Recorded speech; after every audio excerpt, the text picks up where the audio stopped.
আজকে থেকে প্রায় 39 বছর আগে গ্রামে চাকরি খুব কমই ছিল। আমাদের গ্রামের ছেলে আমার ভাইস্তা সে চাকরি পায়।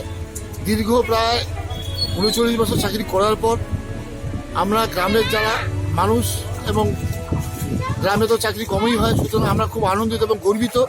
আমাদের গ্রামের ছেলে দীর্ঘ প্রায় 39 বছর চাকরি করে বাড়িতে আজকে ফিরল।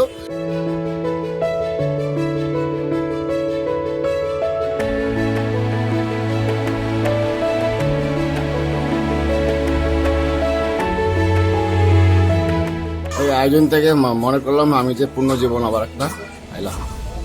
আপনি কোন দপ্তরে চাকরি করতেন? সিআইএস কত বছর চাকরি করলেন? 39 ইয়ার্স। আপনার বাড়ি কোন গ্রামে? শিশারগড় হাট।